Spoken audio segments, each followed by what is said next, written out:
Test, test, test, test, test. Oh, so I got everyone's attention. Test, test. So we are about to kick off. I feel like I'm doing an announcement. Is that okay, or is that maybe a little bit loud? How does everyone feel about that? I feel like it's a bit loud, but then so down a little bit, like that. Better? I've got quite a loud voice anyway, so.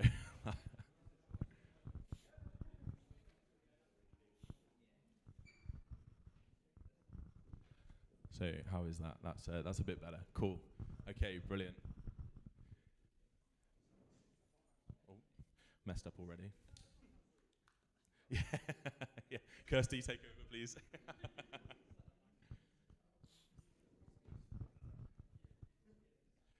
So yeah, welcome to the Game Dev Group, everyone.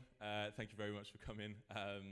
I've got a very short intro. I tend to just try to leave it to the speakers, but we've got a few things going on sort of behind the scenes, so I wanted to give a little bit of a community update, just sort of because we've been going about a year-ish now, and so yeah, things are starting to happen behind the scenes, and hopefully we're gonna build it into a nice, big, useful resource for you guys going forward. So first things first, wanted to say a massive thank you, to all of you for coming and for being a part of it.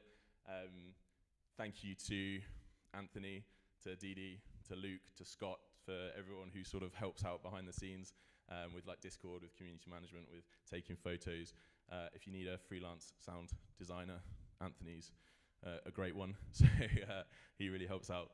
So thank you to all of you, and thank you for helping us grow into a bigger and better community, because we're seeing pretty cool growth at the moment. This is the biggest event that we've ever held, so yeah, it's really cool to have seen. So thank you for that.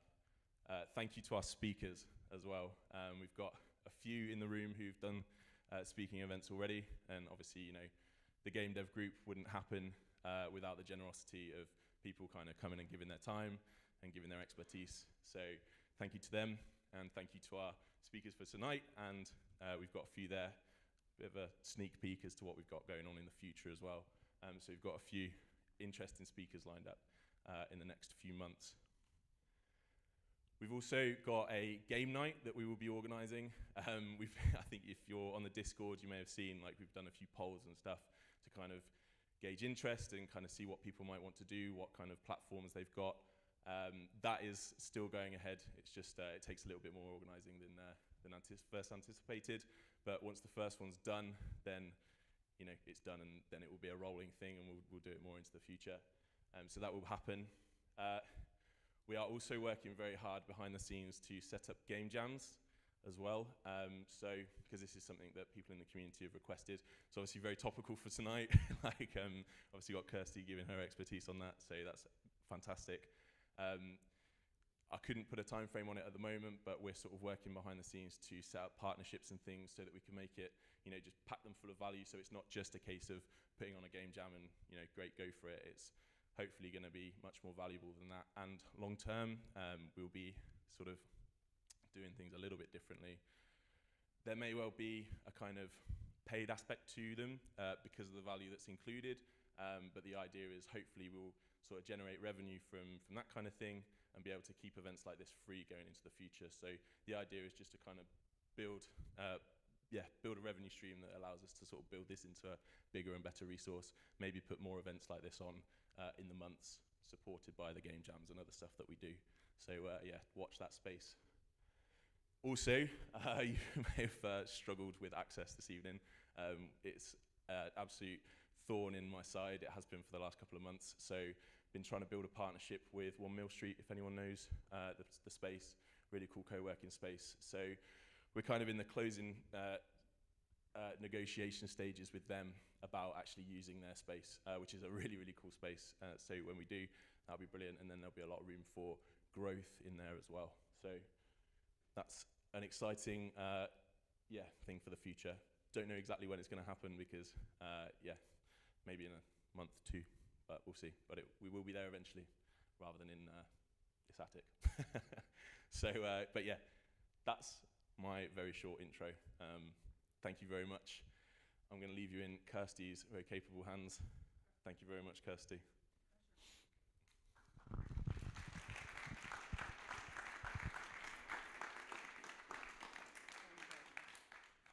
Figure out how to drive this now. Oh, no, not the same. See, I've done the same thing as you did. That's my karma. There we go, fab. It's always the technical issues. Anyway, hello, good evening. Thank you so much for spending your Friday evening with us. I know if it was me, I'd be at home curled up playing games, so well done for coming out. As Nate said, I'm going to give a kind of brief kind of intro into how I've done game jams in the past. Hopefully get some insight into how they're run, what goes on behind the scenes if you've attended any. Again, you'll know what it's like, and hopefully maybe get some knowledge for the GDG one coming up. So, a little bit more about me. I'm Kirsty, Associate Lead Programmer at Third Kind Games based here in Leamington Spa. I always say that we're a small studio, but we're hitting 90 folk now, so it's not so small, but still small to me. So I've had about 6.5 years now actually in the games industry, so usual route of going through university, got the job, got made redundant, went to Third Kind, knocked on their doors, so it was all good. And then I do a lot of stuff outside of my work because I just don't like having free time apparently. So run Rainbow Game Jam, which will come up tonight, and then equally I run Birmingham Indies. You can boo and hiss at that. I started it when I was through in at Birmingham and then moved to Leamington, so I kind of feel obligated to still go back through for that. And again, similar like tonight, it's a sort of pub night. So you'll be wondering, what are we covering? In case anyone in here doesn't know what game jams are, we'll give a rough intro on what they are, so we're all in the same level field. My experience of running game jams, I feel that's kind of useful to know what I've done in the past. And then equally just the kind of journey of running it, what it's like from start to finish throughout the time scale. So what are game jams? Surprisingly, not a condiment that you go put on your toast in the morning. Sorry, it's always a joke anytime that someone says game jam. So game jams are pretty much collaborative environments where you get massive nerds like ourselves into a room and tell you, go make a game. Okay, cool. So they can be in person, they can be virtual, they can be a bit mixed of both depending on who's running it. They're usually open for everyone. I've seen them in the past where they maybe pulled in more sort of designers from local area, not game designers, but like artists that have never touched game design or game art at all. So it's really good. I usually view them as you're kind of creating a prototype or a demo. You're not going to make Skyrim in a weekend because you're not. So I kind of view it from that point of view. Usually one mechanic game, is going to be buggy as all hell. That's fine. It's kind of expected to be a buggy mess. So there's also kind of been a comeuppance of them focusing on like hot topics around the world. So I think last year we had more of a sort of focus on climate change as well. And equally, there's kind of, again, up and more coming ones, game jams to help, promote getting profits for helping crises around the world, and etc. So some of the times it's usually a bit of a structure. You have a theme that usually helps to facilitate what your, game idea might be around. It's just to prompt a bit of, creativity. Usually they can be 48 hours. I absolutely detest them because I've done them at uni and just kill me by Monday morning. But then equally there's been more of a resurgence of 1 week game jams, 2 week game jams, etc. So there's a little bit of like the stigma going around out from that, because again, 48 hours, that promotes crunch. Crunch is bad, we don't like that. So that's pretty much what game jams are. Usually you go in without a game, you come out having a game, have a good time, usually got a good story out of it. Usually there's pizza, it's all good. So these are some of the ones that are usually kicking about. There's Global Game Jam, which, as its title says, is global. That usually happens in January, and that's held all around the world. This is usually where most of the universities or local sort of creative spaces may use this as an excuse to just get nerds in a building and make games. So that was really fun. I've done that before at university. It was awesome.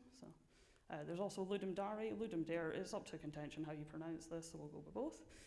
Again, that's hosted online though, so they usually have community voting for the theme, which can end in absolute madness, and I love it watching it on Twitter just unfold.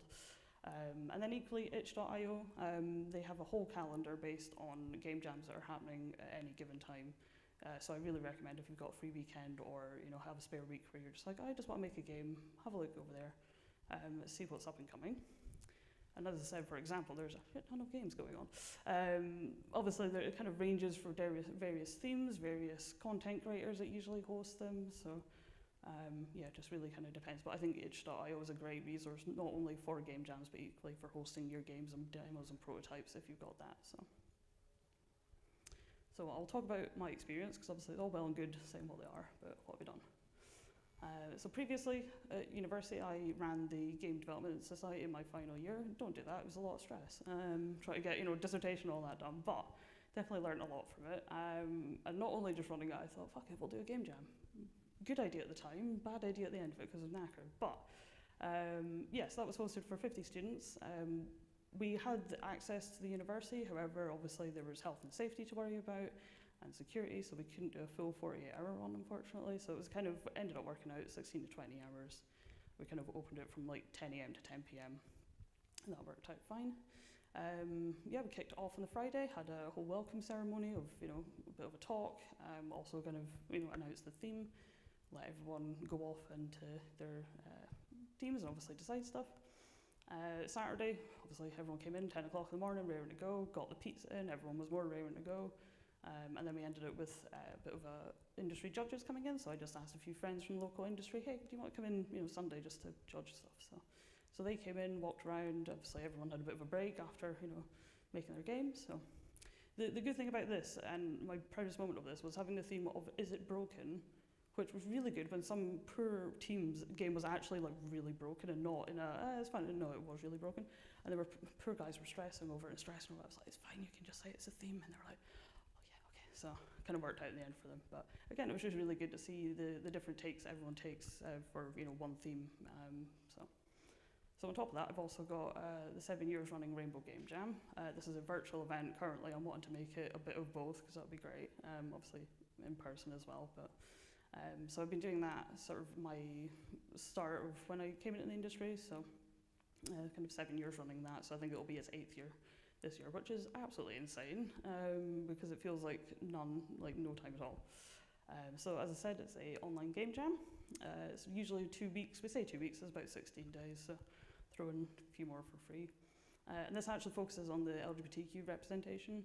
Part of that is I'm very much an advocate for better and more representation in that space within games as well. So, as I said, we've been running it annually since 2016, usually around sort of August, September time, because we found that's when obviously students are going back to uni, they want something to do that's not lectures, so why not run a game jam?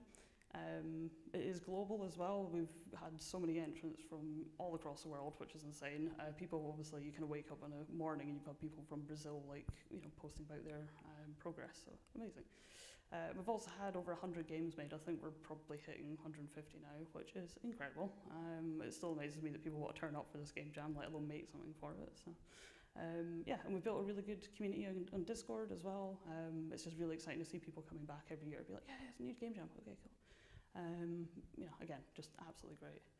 There we go.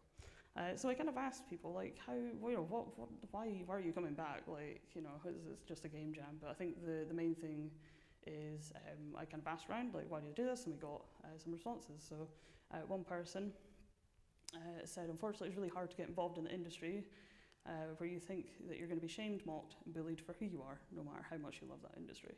Rainbow Game Jam and other queer game jams, it gives me the courage to participate, speak up, and be myself. Having that is invaluable to queer game developers. Which, if that doesn't give you the warm and fuzzies, I don't know what will tonight. But yeah, it was just super heartwarming for us to know that we're doing something right and good for the industry, which myself and Stephen, Stephen helps run the Rainbow Game Jam. It was just really good, and absolutely loved it. So this kind of gives us the motivation to keep doing this, and we're doing something right, and obviously make it bigger and better every year. So I've talked about what I've done. Let's run through from start to finish. As I said, this is obviously based on my experience from it. Your mileage may vary, but if you can try and get some nitpicks and pointers, then fab. So usually what you might want to decide on doing is obviously when and where. That's the first point, when are you running this throughout the year?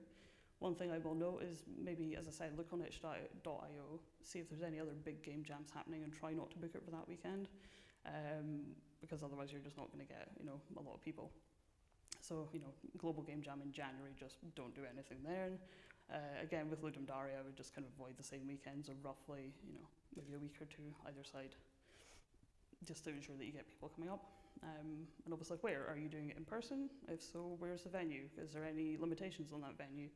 For example, is it only open from 9 o'clock to 9 p.m? Is it, anything else that you need to consider, like having security if folk are bringing their laptops in? I don't think they're going to want that getting nicked either. So stuff like that, the logistics side of it. So yeah, once you've decided that, how long are you doing it for? Is it a 48-hour one, a week one? Some random arbitrary number that you've rolled on a d20? Who knows? Following on from that, a theme. I think the theme is really important just to have a bit of a kind of guideline for folk on what to make. Because obviously you don't know what you're going to make coming into the game jam. If you have a theme, and usually vague themes are really good because people will go off, have a pint and come up with really obscure stuff. And it was really good. And I kind of promoted that when I was running the Game Dev Society one. I was like, here's a theme, go have a pint, chill out, come back in an hour and see what you come up with. So prizes as well. Do you want to, have a full judging process with prizes? Do you want to, give an award to the winner? Do you want to give an award to like the weirdest game? Different categories. And again, you might want to look at the local industry. Can you get, studio sponsorship? Can you get anyone else to come in, maybe, do a talk, do a workshop for them? Stuff like that.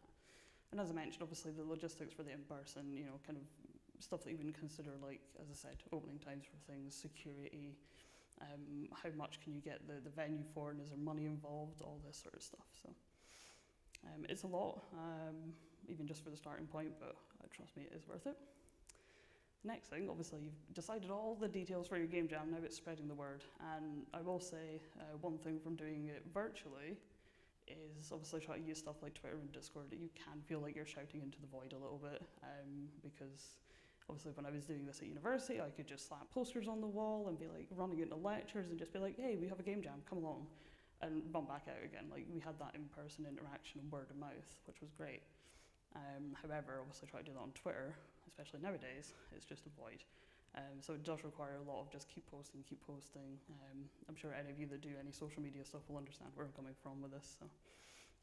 And we have been relying a lot on word of mouth, people that have done Rainbow Game Jam before to say, oh yeah, you should come along and ask their colleagues, ask their friends, ask their local community to do that. So.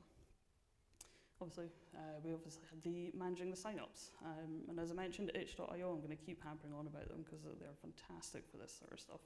Very well equipped for allowing folk to just sign up, they click a button, and that's it. They then get notified, hey, the game jam's starting, and then they have a dedicated place to host their game. You've got a full page of all the games that have been made in your game jam. You have literally got nothing to do bar just fill in a form to say kind of what criteria you want, if any judging at all, you don't have to. Obviously any details like, what is the game jam about, who are you, all this. So. Equally, obviously if you're doing in person, maybe Eventbrite might be a good option, just so you can sell some free tickets and keep it managed, especially if you've got like, you're only allowed 50 people in the building, for example, you've got that space to do that.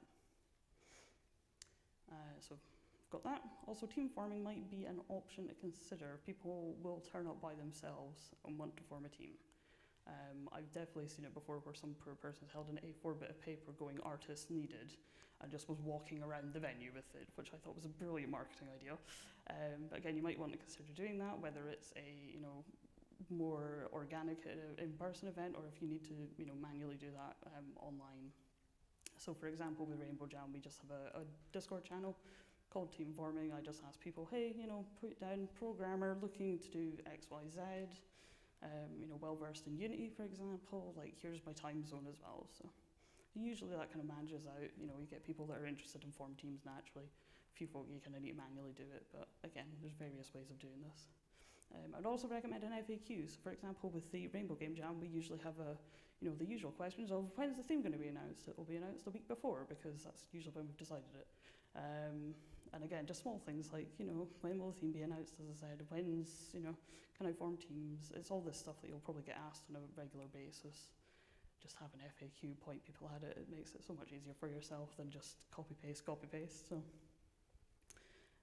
yeah, and again, for each year, we kind of keep this, FAQ growing because there's still a few new questions each year that come out, so just keep it live if you're doing it, obviously, over a few years, So we've done all the hard work, we've got everything prepped, we've got people signed up, great, they're excited, and now the jam starts. I would highly recommend giving folk reminders for healthy practices, because I've seen far too many like Monster energy drinks and people sleeping under desks, and just it's not good. It's not good. Don't do it. Like it's 2023. Come on, folks. So again, usually just practice healthy reminders. Drink water, have food, go for a shower, please, for the love of God. I've got PTSD over that. And again, just kind of reminders that obviously people will still have the Red Bull by their side or whatever, but kind of ensure that you're promoting it. Ensure that there's support in place, whether that's, you know, hey, I'm just having a bit of trouble with this part of the game, or hey, I'm just not sure, you know, if folk are not local to the area, like, where do I get lunch? Where do I get this? So just ensure you've got that in place. And sometimes with the support, what we've done previously for Rainbow Game Jam is have like almost like a help desk. We were very fortunate enough to get like Unity developers that spent some of their time of just being a Unity help desk for our community and being like, hey, I don't know how to do this in Unity, and they were like, yes, here's how you do it, and answered it. So that was great. So again, just have, you know, maybe consider having that support in place. Again, obviously announce the theme, that would be good as well, to let folk know what the theme is. You can do this just with a quick presentation, or just, you know, obviously we just kind of announce it on Twitter and social media and in our Discord online. However, this year I kind of want to do a welcome ceremony for everyone, because why not? And as I said, also welcome ceremony, as I said, it can just be a quick presentation of, hi, welcome. You can run through, if you're doing it in person, run through safety checks. Here's the times that you need to be in and out, any other logistical stuff. Virtually, you can kind of just go through, right, okay, you need to have your submission by X date on this site.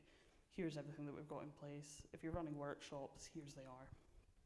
All that, just kind of run through it. So I think welcome ceremonies are really good just to kind of bring everyone together as well, kind of excitement and all that. It's really awesome. Unfortunately, with Rainbow Jam, we kind of announce it at midnight, and by that point, I just want to kind of go to bed on my Friday evenings. But you know, it's still quite good to see folk just like super excited for the start of it. So again, ongoing throughout the whole game jam, you're going to still need to support everyone. As I said, reminders for healthy practices, it still needs done. Just ensure that folk are not kind of, you know, tiring themselves out, you know, making themselves ill or anything like that. So again, I appreciate it's not your responsibility, but it, you know, kind of is if you're running a game jam. So again, just sharing work in progress. Twitter is absolutely great for this. I've just asked people, hey, can you just make a funny GIF of like your progress, or sharing screenshots of, you know, really awesome art that you're doing. My go-to when I was actually participating in game jams was just making funny GIFs of bugs that I'd found, and by found I mean created. I just used to share that because, you know, it was just funny. So it lightens up the mood when you're getting a very stressed designer of just, oh God, nothing's coming together. I'm like, yeah, but it's fine because I made something happen. They're like, that's not working. I'm like, I know, but it's funny. Again, it just kind of promotes the event itself and the work that the participants are doing. And again, just kind of supporting and motivating. As I said, sometimes you just need that bit of a pickup of someone going, yeah, you're doing really well. I'm like, okay, thank you. Because it can get you down. It can be quite stressful if you're doing something new for the first time, for example. And what I usually found was that the community will come together to support one another, help each other out, help each other with problems, even if it is just a dodgy semicolon on something. It always happens. So yeah, I think that's really good. So we've done all the hard work, they've done all the hard work themselves, and the jam's completed, everything's Gucci. Final part, I would highly recommend sharing everyone's work, because they've worked bloody hard on it. Share it out. Usually with Rainbow Game Jam, we have a very nice thing that kind of happened naturally, where we had streamers just do like dedicated nights to going through the Game Jam games, which was really good because it kind of was like a virtual party, like watch party. So that was really good. And again, we obviously share it on Twitter, ask people to boost it, and then we'll kind of retweet it and all that. So as I mentioned, obviously, if there's any voting or prizes that you've got, organise that at the end. That's really good. Another thing is play parties. So either, you know, last hour or two of your game jam, just ask people, right, put down everything, get stuff ready for a demo, and, you know, show off your game. And you just go around and play other people's games. It was really awesome. Or you just have dedicated play parties a couple of days afterwards. So we've done this a lot at uni for the Global Game Jam. We just asked if anyone wants their game to be shown off. Bring down a laptop, here you go. We'll just bring people down. So it was really good, but then equally quite stressful because you're thinking, okay, I've got 3 days to get all the bugs kinked out of this, when never happens. But that's so good. And equally, finally, breathe, because you've done everything. Hopefully it's all gone well, there's not been any hiccups. Yeah, you've managed to run a game jam, which is awesome. I think I definitely realised running them is not as easy as participating in them, for sure. It was a very weird dynamic of, especially with the Game Dev Society one. I kind of started the game jam and sat down and I go, well now what? What do we do now? Because we're not participating. So it was very surreal. But as I said, there's still the continuous of sharing people's work and motivating and everything like that. So my main takeaways for tonight, hopefully you've learned something new from this. It is hard work, but it can be really rewarding. As I said, the main thing for Rainbow Game Jam is we've created that space for folk to flourish, be themselves, get excited about making games as well, and not scared by anything in the games industry, because it can be a bit of a scary world out here. So, also promotes collaboration. Again, you might be working with new people, which is awesome. And again, you're kind of, if you're not working directly with the new people, you're usually, ended up helping someone on the really gnarly bug that you're just like, yeah, it's easy, it's fine, okay. Also raises awareness sometimes with certain topics. So again, Rainbow Game Jam, we're raising awareness of LGBTQ stuff, which some people may not agree with, but that's life sometimes. But again, I still think it is highly important. And equally, go take part in a game jam, even if it's not the game dev one that we'll be running at some point. Go take part in them, or equally go run one. They're just as much fun as participating in them, I find. So, yeah.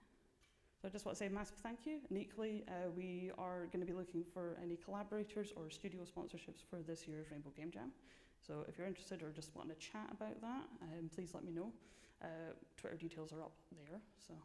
If you can't grab me tonight, feel free to just drop us a message. Yeah, thank you very much for your time, folks.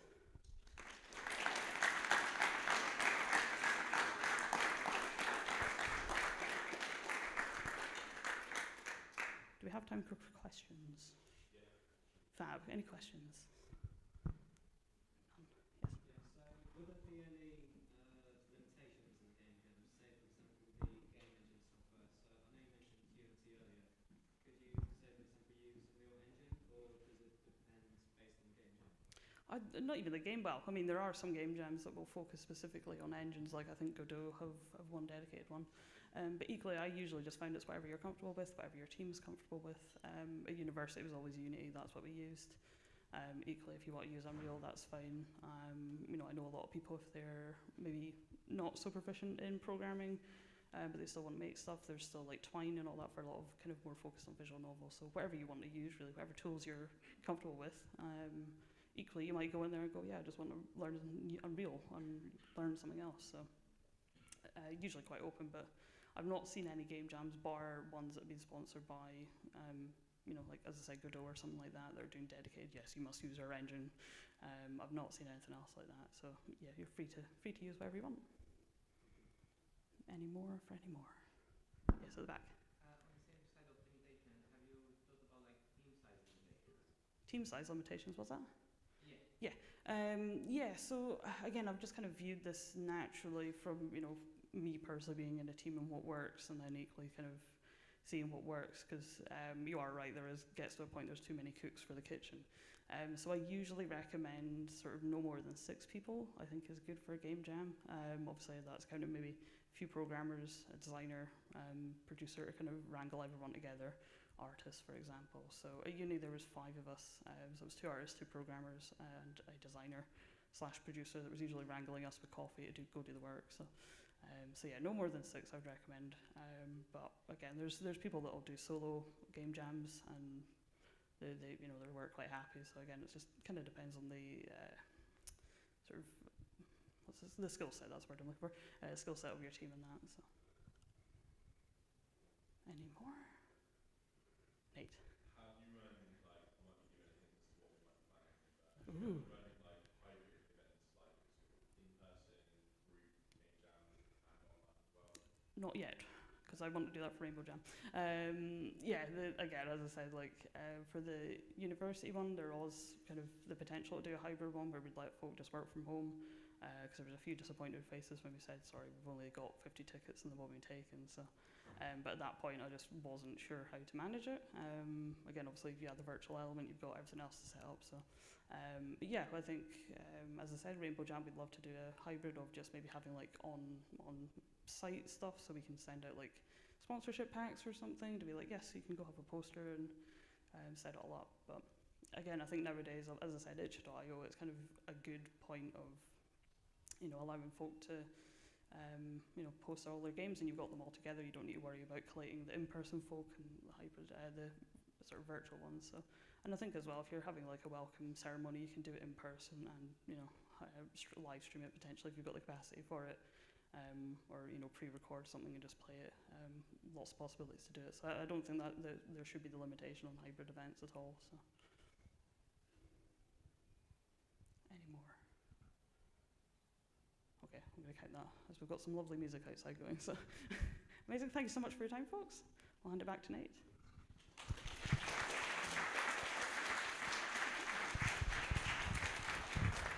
Thank you very much, Kirsty. That's awesome. And yeah, I was busy taking notes, so thank you very much. Yeah, it might be room for collaboration with the Rainbow Game Jam and what we're planning as well, so talk about that. Cool. Probably a good point if anyone needs to run to the WC. We'll just take a sort of 2-3 minute break and then return back and have a listen to Chihiro and talking about RPG mechanics and why they're useful and why they're everywhere. So yeah, run off, get a drink, get some crisps, do whatever you need to do for 2 minutes, and then we'll come back. Thanks, guys.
Hello, everyone. Oh, that's very loud again. Sorry. that's going to be my voice, to be fair. Oh, well, at least I got everyone's attention. That was yeah, sorry if I made anyone jump then. Yeah, so thanks again to Kirsty for this talk on Game Jams. Awesome. Yeah, really looking forward to this one as well. We've got Chihiro Yamada from Midoki, lead designer, going to be talking about RPG mechanics, why they're useful and why they're everywhere. So I'll hand over to you. Right, hello, thank you. I'm going to move on from this picture because I absolutely detest seeing my face so big on the screen. There we go. But yeah, that's me. I'm Chihiro Yamada. I'm a designer. I've been a designer for, I don't know, 10 or so years now. And I lead a small team of designers at Midoki. And we're a small mobile games developer just up the road. Oops, wrong way. And our most successful game is called Knighthood. That's the game I've been working on for the last 7 years now. I think it's, yeah, time flies. And it's a mobile RPG, and it's doing pretty well for us.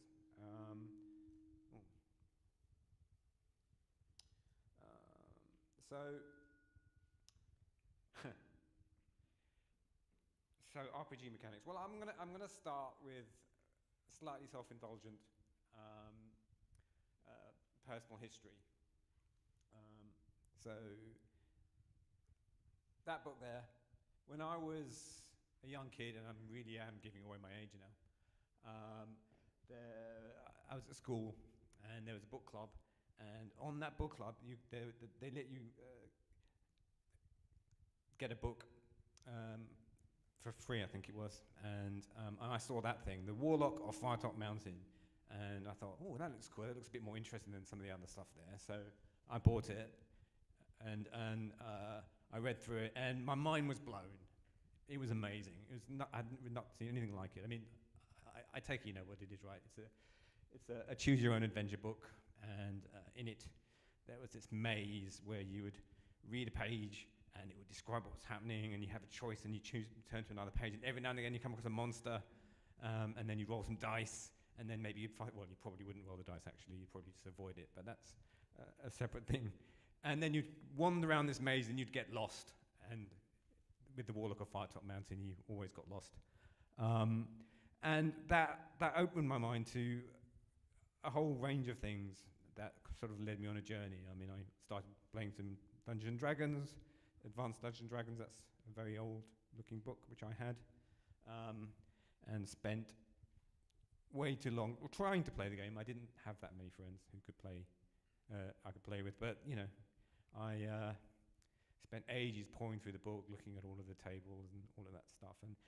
And from that point on, I was hooked on tabletop role-playing games. I played a lot of Warhammer, and then when I went to university, I even did quite a lot of LARP, which I don't do anymore. But anyway, and carried on. But all of this time, I wasn't really working.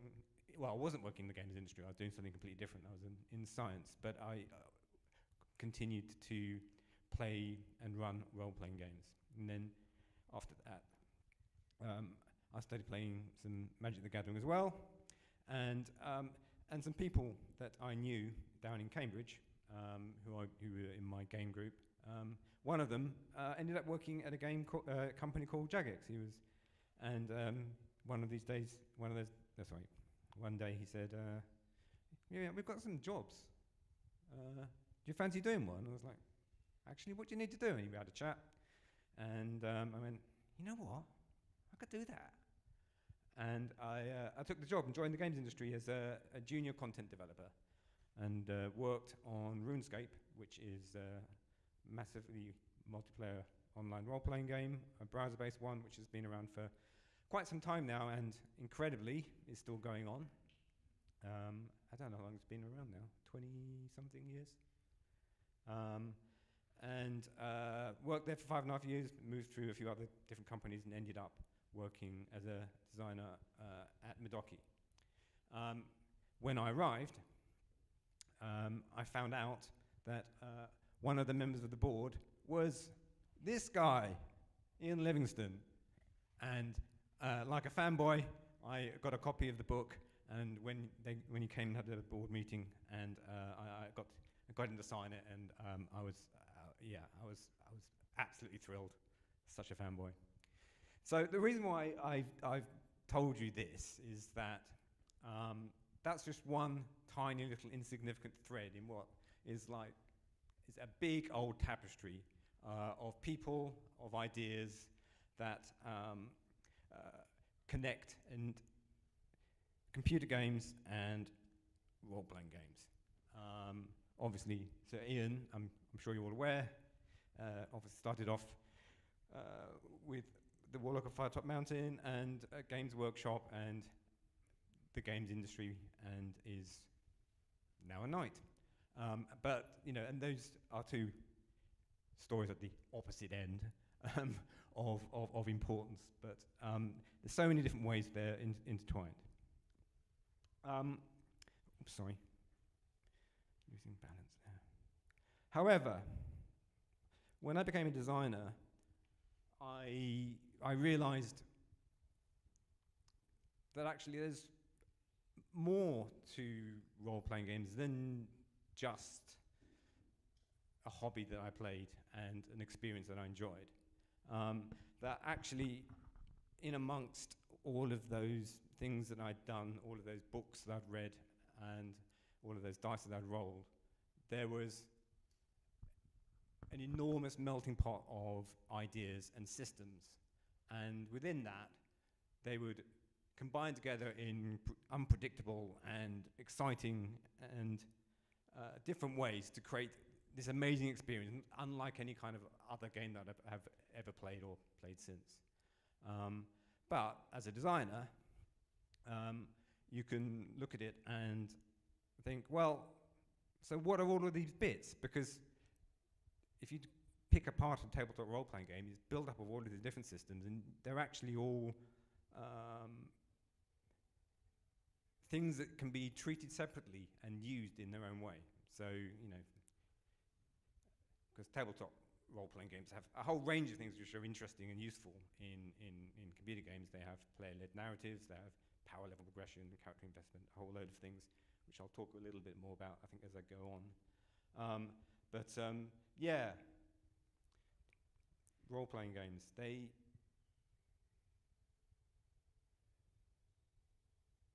they're a start of a lot of things. I've just said that.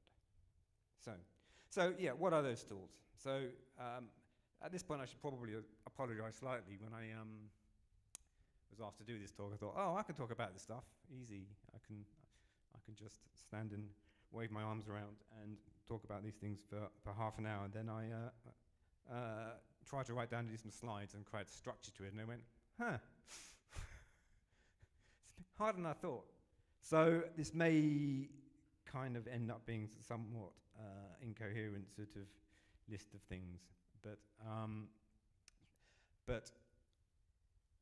the first thing I think is really interesting and useful about role-playing games is it has extraordinarily powerful central analogy. The idea that you're a hero, and obviously common to a whole range of media, but the specific idea that you are a hero that wears equipment, wears armor, carries a sword or weapon, actually hides a whole range of complexity which you can use to create some very interesting things in games in general. So, the idea that stats and equipment are important and change the way that you play, that's something that comes from role-playing games, and the very fact that you can have lots of different slots that you can change allows for combinatory complexity, which is really, really useful for designing systems where that players will spend time thinking about min-maxing, changing things, trying things out.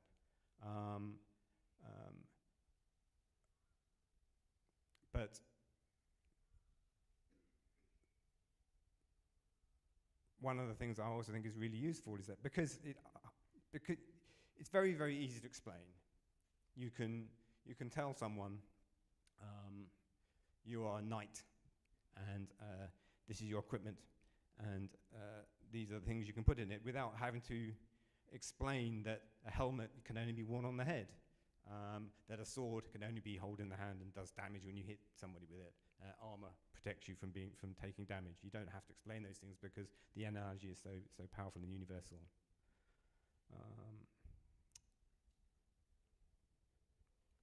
So one of the other ideas which I think is really, really useful that comes from role-playing games is that when you play tabletop role-playing games, you would spend a lot of time thinking about and designing a character.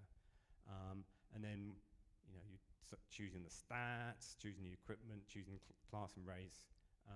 And then when you started playing, you would invest a whole lot into it, right? You would be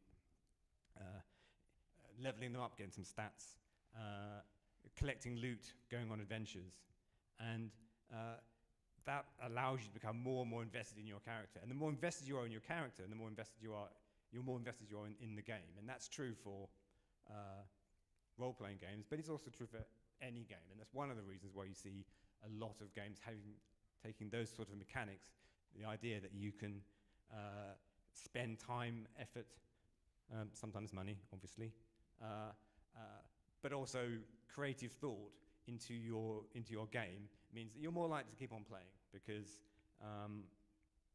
you've already spent that time in it. You love your character. You want to spend time with it. So I'm going to carry on. And you know, as you might well know from a lot of sort of role-playing games, they can sometimes feel quite grindy, but you don't mind because you're getting that little bit more progression. So yes, level up. That's a phrase that I used to love and now absolutely hate because it has become one of the biggest, most cheesy cliches ever to have been derived from computer games. You know, when the Prime Minister starts using it, you know, it's gone too far. But the core idea behind it is extraordinarily important, and which is why you see it everywhere. Everybody likes progression. Everybody likes achieving things and making progress and getting feedback for the time and effort and thought you put into it. And so that phrase, level up, it has become synonymous with that. And the other thing that is really good about that is that it gives you a point, a reward. The very act of leveling up is something that shines in your face and you kind of go, oh, you know, I did good. And becomes a very important point when you're thinking about the player experience, and certainly when a player is starting a game, the more times you can get them to feel that level up moment early on in the game and feel as if they've already made progress. They've only been playing for 5-10 minutes or an hour, but they've made some progress. Then they've already invested, and hopefully that means they'll keep on playing your game. And also, leveling up has applied to, can be applied to all range of things, right? I mean, in tabletop role-playing games, usually it applied to your character class level, how good you are at being a warrior or whatever. But actually, and you certainly see this in mobile games a lot, I do this a lot, you can take that concept and apply it to lots of different dimensions to add depth to and breadth to your game, whether that's power, whether it's unlocking and leveling up new options for your character, or even status. The very idea of a level that you put on your character, that's a status symbol, right? Well, I'm level 100. That's impressive, right? And also leveling up a collection. Obviously, there are lots of games that love the idea of collections, but role-playing games had that kind of thing in the start. You'd be, wandering around dungeons, opening chests and collecting stuff. Your +1 sword of I've had a brain blank. +1 sword, or a new magic helmet, or so on and so forth. And clearly, that is an idea that certainly has been used a lot in games, especially in games like Diablo that we were talking about earlier. I've already talked about that, haven't I? I was going to put a timer on, but I've actually lost track of how long I've been talking. How long have I got? As long as you like. Okay, fine.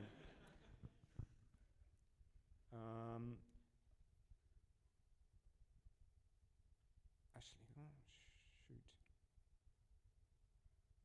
Actually, I was going to mention this actually. So this is actually a bit. This is a tangent, but actually, this is a thing that I was going to use as an example, right? I just typed. There's this website called Game UI Database. I don't know if you know about it. It's very useful if you want to look at an example of different kinds of UI for to look for examples, and we use it quite a lot to just sort of look around and see how people have approached certain things. I typed in the word level up, and there were like hundreds and hundreds of entries, and from all kinds of different games, right? You know, I mean, there's like Angry Bird style games, and as well as the RPGs and everywhere. Sorry, I'm losing. I can't see what I'm doing. Right. Yes. So another thing that I think is really interesting in role-playing games, and is obviously used a lot, is the idea of surprise, and I've paired it together with exploration because I think in some ways they're related. The idea that you don't know what's going to happen, and you certainly see that in open world games where they're vast areas where, for certain types of players, they're inspired to look around to try and find little things that they didn't know were there. And certainly tabletop role-playing games had a lot of those sorts of things in there, but it's very useful for certain types of player to be, to encourage a long-term engagement in a game, because I've lost my point there. But also, as we're all well aware, dice are a big part of tabletop role-playing games, and randomness is a really important tool, and you can use it for all kinds of different things, whether that's, randomized outcomes, randomized rewards, random encounters, and I'm not really going to talk too much about that sort of stuff, but I'm just going to point a book that I really like. It's called Uncertainty in Games by Greg Kostikian. If you want to learn about that kind of stuff, it's really, really interesting.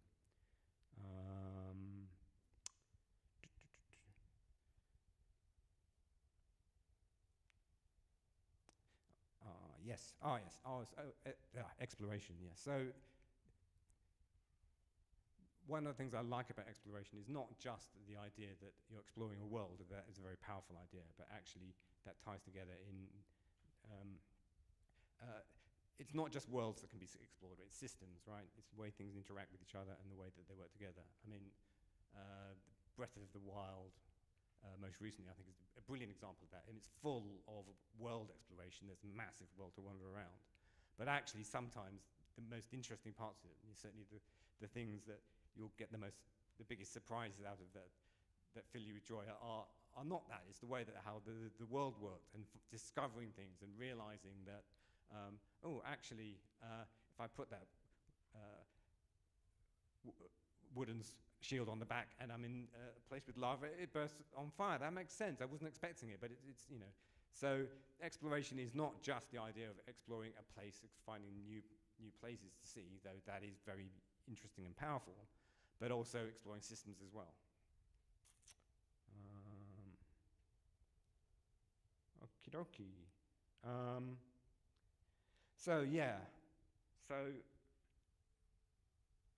the way that I tend to think about it, systems are tools, and role-playing game systems are a rich source of those tools to create powerful and lasting experiences. And when I was doing this talk, or practicing this talk with my wife last night, she mentioned something which was quite relevant.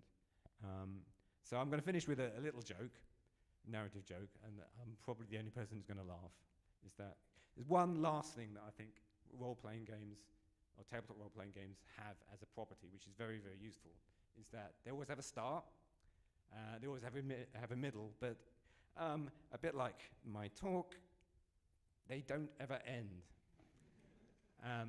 So I'm just going to stop. But if you have any questions, we can have a chat.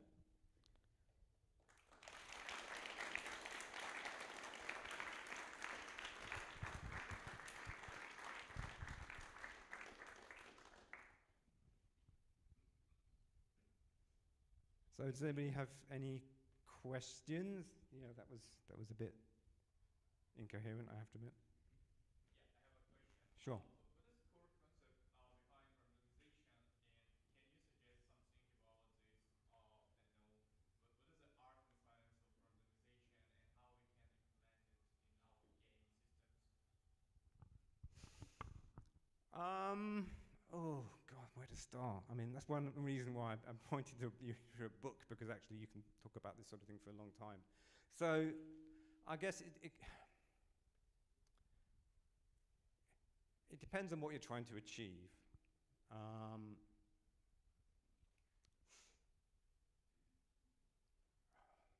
That's such a big question.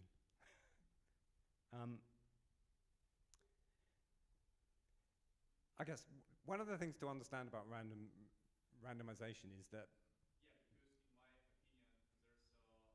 Yeah, because in my opinion, there's I know what is how game mechanics works, and I can understand what is the core concept behind it.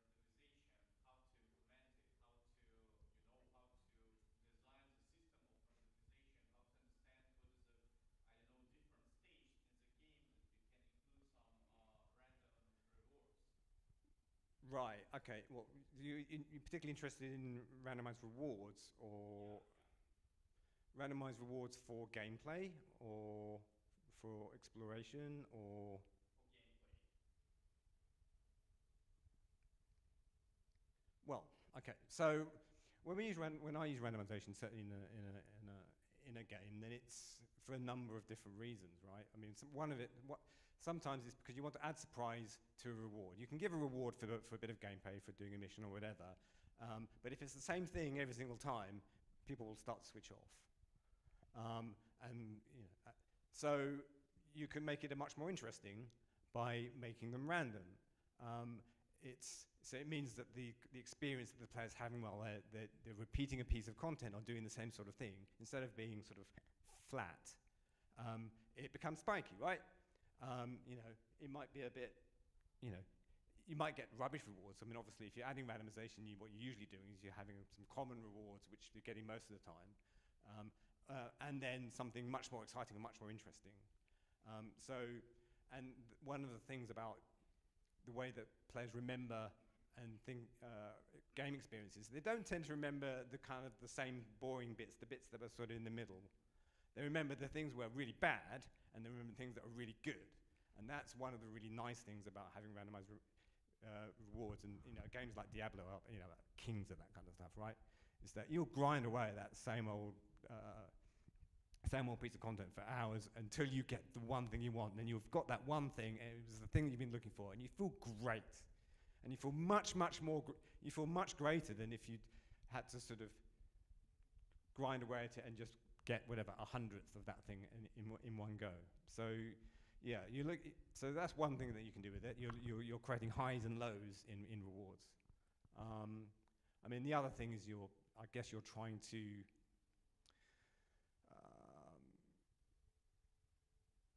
slow things down. I mean, that's certainly a thing when you think about the economy. You don't want to give away the thing that the player needs to progress straight away. You want them to kind of spend some time doing something. So you can randomize the rewards in that way, so that they have to do the same piece of content a certain amount of times before they get it. There is a risk there, though, if you do that. The trouble with randomization is that it's random, right? And if it's an easy mistake to make, and I was just talking about it with the guys in the office the other day, actually, is that you can think, oh, I'm going to give this random reward, and it has a certain probability of happening, and you kind of net it out, and you kind of go, okay, well, it's a 1 in 10 chance of them getting this thing. So right, on average, they'll it'll take them, they'll do this piece of content 10 times, and most people will get it. That's great. And on average, that's true. But if you've got lots of different people playing the game, actually, the people who get it in 10 or in around 10, they'll just play and they'll carry on, and they won't even notice thinking about it. But remember the bell curve. The players who get it straight away will go, oh, that's great, and then forget about it. The players that say that expect a reward, whatever.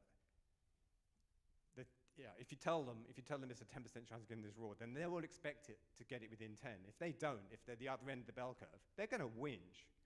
They'll not have a good experience, and we get that a lot in the kind of MMORPG kind of genre. When you create a piece of content, and you kind of go, well, we worked out the odds and it's this, and they kind of go, but you promised you're going to give it to me. It says 1% on the thing. You promised I'd get it within 100. I said, no, I didn't.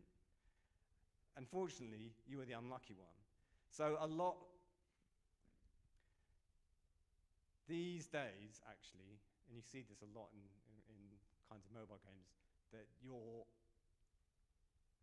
being a lot more controlled about randomization than you let on, because players have a very, or people in general, have a very, very bad perception of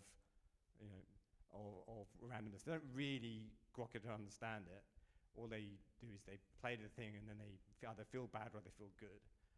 And sometimes, even if they want random, it's not what they actually want.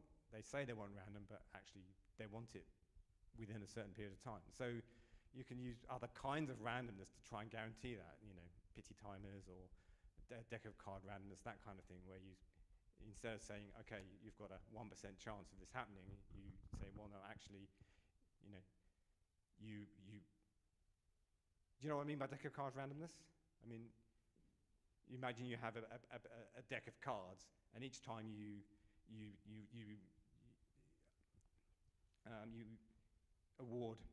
give a reward, you're taking one card off the deck, but that deck is depleting. So if you're looking for the ace of spades, it's in there somewhere, and you know you're going to hit 100.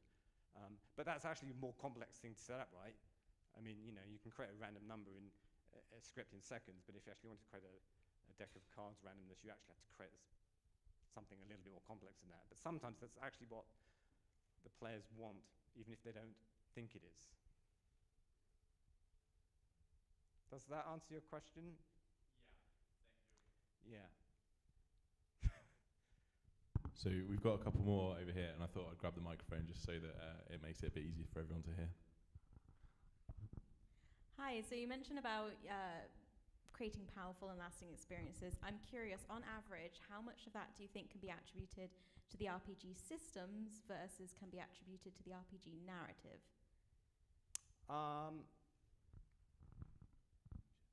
Do you want a percent? No, okay, I mean, I'll say what I said earlier, actually. I mean, I think, so obviously, well, when we're creating a game, right, it's not the systems, the code, even the images, that's not even the point, right? We're creating all of this stuff, but what the end goal of playing a game is the experience in your head. And the thing that's useful about systems is that, you can use them as tools, psychological tools. I mean, sometimes, game designers, and certainly anybody who's involved in the gambling industry, can be criticized for using those systems to abuse the psychology, but it's better than that. I mean, it's a more useful tool than that, and in role-playing games, we do that a lot, even when you didn't realize it. So, I think, I think the short answer is both. However, the most powerful games combine them together and allow them to work synergistically. I mean, in fact, I was talking earlier, it was about Fire Emblem games, right? is that there's two parts of it. There's a sort of narrative side to it, and then there's the game side of it. And in that game, you're trying to create relationships with the different characters are the ones that you take out and you fight with, and there's a system there, right? You take them for dinner, you give them gifts, you have conversations with them, and there's a narrative arc to that. You're creating a bond with them. You take them for cups of tea, and all of that stuff's a system. And that takes investment in time, and that takes investment, and you start to know that character. But the end goal of it, that's for that system, from a systems point of view, is that character gets more powerful. They're more useful on the battlefield. And so your link with that character feels stronger. And I think games like that are very powerful because you're using one to feed into the other. And so when a character dies, you're not just losing the emotional, narrative-led character who you've grown to love. You're also losing that power on the battlefield, and when you get both of those, that's a punch in the gut, right? So yeah, does that answer your question? Sure. Okay, I think it's open. First of all, I really like the artwork of the game, so I don't just credit me wanted for to that. say that. That's our art director, Dan. He's amazing. Yeah, it looks like it, definitely. And my question is, are you able to analyze your churn rates, and why do people leave? So what is your biggest reason of your customers to leave your game, for example? Okay, now we're going completely different kind of field. So, analytics, yay. Churn is possibly the hardest of all of the metrics to really gauge, especially in games that are long-term investment games and role-playing games that you're expected to play over a long period of time. Because what exactly are you measuring? Because when somebody leaves the game, they don't leave a note behind saying, "Screw you, I'm gone." They just stop playing. But sometimes they come back, and you don't know how long that's going to be. And so the short answer is that you can track how many of your players stay over time, and that's a useful thing. But trying to work out when they're leaving and why is actually really, really hard. So you have to kind of use a combination of looking at the how many players or how many players you keep in the funnel, and then use your experience of the game to try and identify what point that is and why it is. And certainly with our game, that becomes tricky, right? Because in, say, Candy Crush or some kind of game, the player funnel is very, very straight, right? You start at the beginning and you're in a straight line, and all of the decisions you make, you play levels, it's all in a straight line. So you can spot when players drop out very easily. They drop out after playing 5 levels. Okay, that's bad, let's do something about it. With a game like Knighthood, and this is true of most RPGs, is that one of the selling points of the game is that you give players choice. You give them a branching path which they can travel up. And so then, when you're looking at churn, you have to go, well, what is it I'm looking for? Is it how long they've played, how many sessions they've played? Is it what level they've got? Is it what point on the, where on the map they've got to? Where did they go?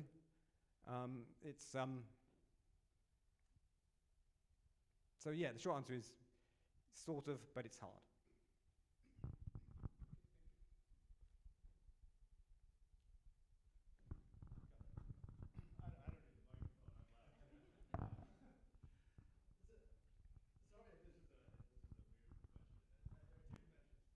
Yeah, yeah. One at the level of the beginning with the ideation, but the other level of the tweaking and the sort of game economy elements of it. Yeah. Do you have a sort of philosophy from which you approach the blending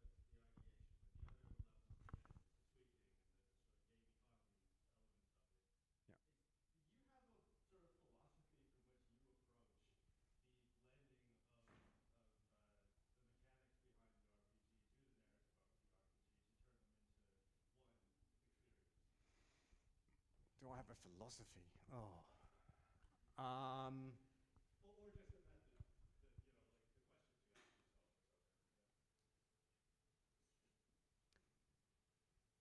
or something. You asked the hardest questions.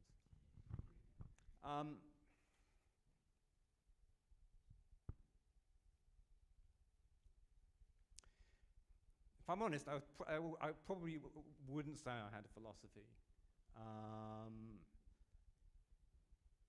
other than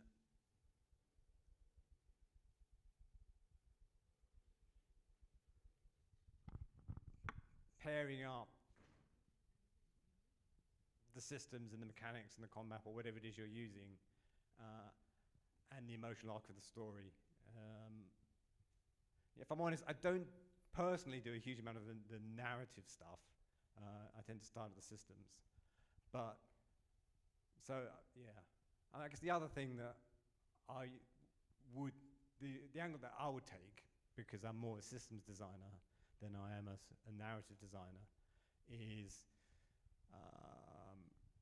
look at what you're doing with your systems, but not from the point of the numbers, but from the point of the psychology, and try and, you know, I mean, for example, loss aversion. I mean, that's a very typical, a big example, right? I mean, you know, if you want to make, if you want a player to feel pain, then you take something away that they've been using. I mean, we talked about that earlier with, you know, Final Fantasy, right? I mean, and boy, is that painful. Yeah. I don't think I have a good answer, I'm afraid. That's a good answer. When it comes to like tweaking it at the end, so like let's say you got your nice blend there at the ideation level now, and even at the detailed design level, Mm-hmm. but you're finding, you know, people's interest is flagging here, or you know, when you're at that tweaking and tuning phase, and you're looking at it as the designer, and you've got your good audience feedback or consultant feedback or whatever it is, when you're like, okay, I'm going to now fine tune these things that already blend theoretically and blend for you and for most people even psychologically. What's the approach behind? Because like I'm imagining you're at a phase in the project where it's hard to add scope as well. Mm-hmm.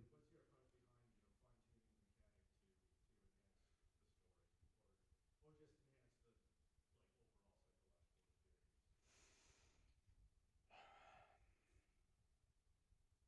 the story, or just enhance the like overall psychological experience?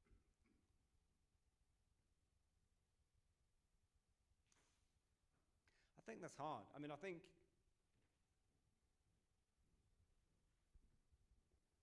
watching players play, I think, is the only straightforward way of being able to try and gauge what's going on. Because I think part of the problem when you're designing is you think you know what's going on, you think you know what the player's thinking, you think you know what the player understands and is feeling, and if you're a good designer, sometimes you're right. But whoever you are, you're not always right. And certainly the most insightful things that I've ever seen is watching players play and realizing so many of the things that I thought were really, really obvious were just not obvious at all. And so, yeah. But that's not an easy thing to do. I mean, what? Yeah, it's easy to play test 5 minutes, 10 minutes, half an hour of play. It's very hard to play test, 10 hours, 20 hours a week, a year of play. And so sometimes you just don't know. And I have to admit, I've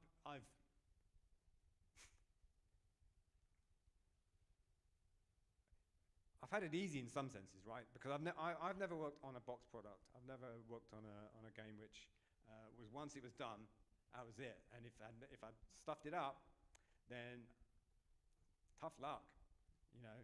Everything I've worked on has been sort of live ops kind of games, MMORPGs which have updates, and that's certainly what I'm doing, for the last few years. And it's not perfect, but you get a chance to react, and then you can use a whole range of different ways to try and find out where you're making mistakes, whether that's analytics at the sort of very dry end, or talking to your community. That's another important part of what we do.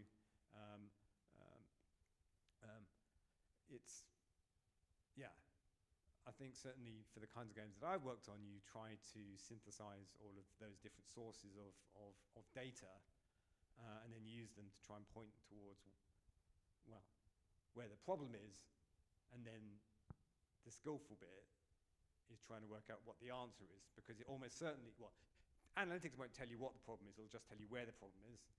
Players won't tell you what the problem is. They'll tell you what they think the problem is, and they'll tell you where their pain points are, but and so that's good to know. They'll almost certainly never tell you what the answer is, or at least the answer they tell you is the answer is almost certainly not the thing you want to do. So, yeah.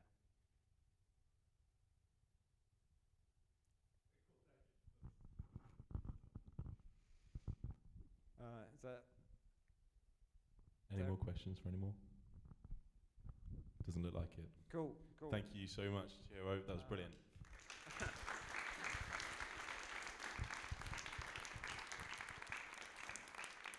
Yeah, that felt like a bit of a mess to me, but hey. But it's fun. It's brilliant. Thank you very much. Right, so we're going to do the classic thing. If everyone just shields their eyes quickly, I'm going to turn the lights on so you don't get blinded. Cool. There we go. Going from dark to light. Yeah, both talks were absolutely phenomenal. Thank you so much to both the speakers for tonight. Really useful, really interesting. Yeah, thank you very much. Can we get one more round of applause for the speakers?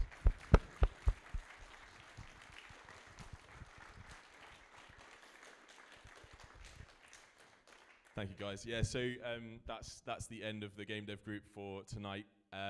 Obviously, we run these every month, so there's a lot of familiar faces in the crowd, which is awesome. A lot of new faces in the crowd, which is awesome too.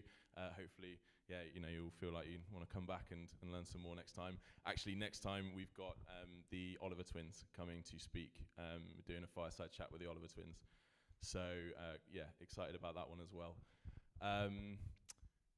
So there's a few things just I wanted to touch on. So obviously Dee Dee's been whipping around taking pictures of the night, which is awesome. She's going to put those up on Discord before they sort of go anywhere else. So if you have any objections, if you're like in one photo and you don't want it going online, then awesome. That will probably be me a few times. Yeah, so that will go up. Just flag them up if you don't want them going anywhere else. Yeah, so, and that leads us nicely to the fact that we have a Discord, which some of you might not know. So the leaflets that we've got sort of dotted around have got QR codes to scan to go to the Discord.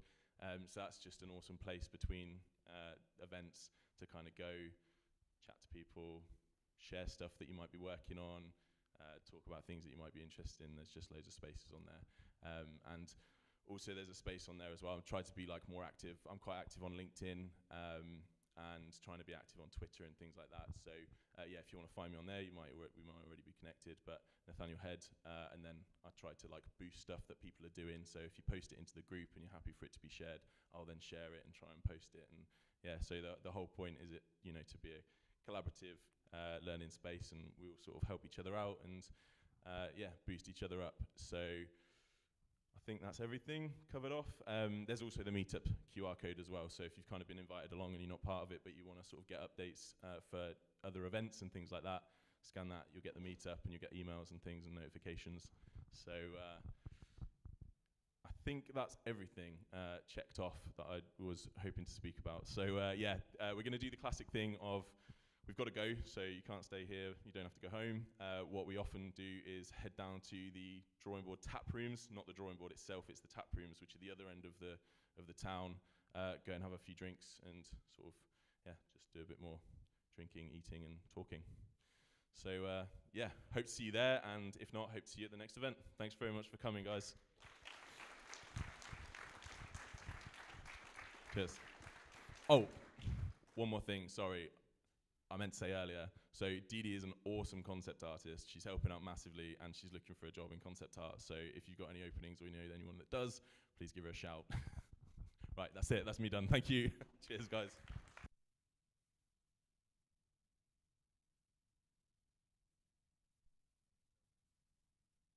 Okay. I was going to say help yourself to drinks and crisps if they're left. Take them home if you want to take them home, because I will.